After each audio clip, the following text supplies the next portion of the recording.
BJP government at the centre is a very, very anti-poor government. It is not as if earlier governments were not anti-poor. We had the governments which introduced the neoliberal reforms, which are of course anti-poor. But anyway, because at that time the left was quite powerful in parliament, the voice was very strong. We could get schemes like Manrega, Forest Rights Act, etc. passed by the central government.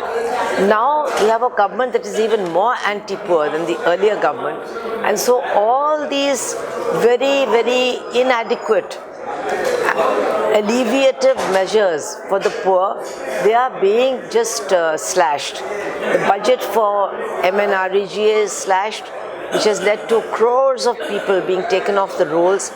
The budget for PDS is reduced with every successive budget, which means that the most essential commodity, that is food, is now not accessible for the poor, and naturally this is making the condition of our people worse, and add to it the lies that this government speaks and takes credit for all sorts of schemes that are not in existence or are not being implemented.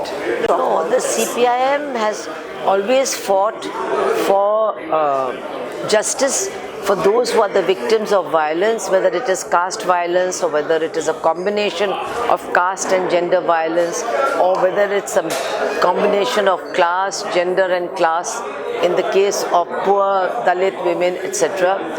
So we as a party have always taken up this issue, have always intervened, have always tried to fight for justice, and our record shows this. Unfortunately, even earlier central governments were not very sensitive, and there were many atrocities against women. There have been horrible incidents like what happened many years ago against Kilve, the landless Dalit people who were fighting against landlordism for tenancy rights, etc. So there is a pattern. And now what is very, very disturbing is that the BJP government at the centre and many BJP governments in the states and also the TMC government in West Bengal not only are very, very insensitive to the violence against women, but sometimes justify it or sometimes pretend that it did not exist. If we go to the beginning of this TMC government at that Park Street incident, it was denied, and then after the denial, it was justified in terms of what the character of the victim was all about. And you know, when that is combined with the fact that the victim was a Christian, then it becomes even the worst kind of stereotyping, you know. And the BJP government is very similar in that the man who is responsible for molesting the women wrestlers, till today no action has been taken against him. He was not given a ticket in the election, but his son was put up, and when his son was asked, what do you plan to do, he said, I plan to follow in the footsteps of my father. In Gujarat, everybody knows that the rapists and mass murderers involved in the atrocities committed against Bilkis Bano and her family, they were actually not only given regular parole, but then they were given remission and they were set free, and they were greeted as great heroes by people over there. So this has been the BJP attitude. Now very recently, in the last 1 week, the BJP party president of Haryana has been arrested along with a person who was very close to the BJP. He recently switched to the Congress in a case of rape. And it's a very terrible thing that, of course, the parties, that TMC and BJP, to which these perpetrators belong, either do not accept or justify what their party leaders are doing or help them in every way.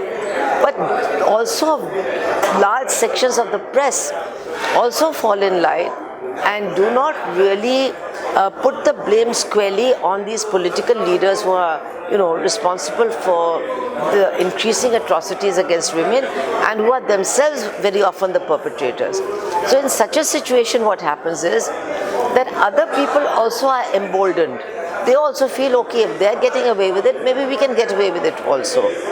And the police and the administration also does not know how they are supposed to react, whether they're supposed to take these cases seriously or whether they should ask the rulers of their states what they should do. So this is a terrible thing. I must say that the state of Kerala, of course, atrocities are committed. There are many cases of abuse of women, etc. But the government intervention and the police and administrative intervention cannot really be faulted. They intervene immediately, and I think the conviction rate also is quite high. And if I may add, no government in India dares to talk about sexual abuse in the film industry. It's a very powerful industry. But it's only the government of Kerala that instituted a commission, and the commission has made recommendations.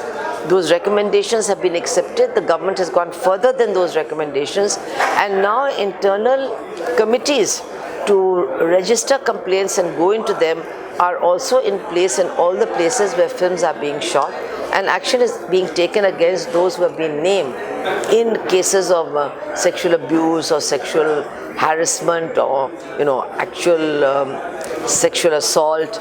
And in this industry this is very necessary, because we don't only have actresses who talk about the casting couch, but we also have large numbers of junior artists, of dancers, of singers who are extremely vulnerable. And this kind of legislation and this kind of action will naturally embolden them to fight for their own safety and rights within the film industry.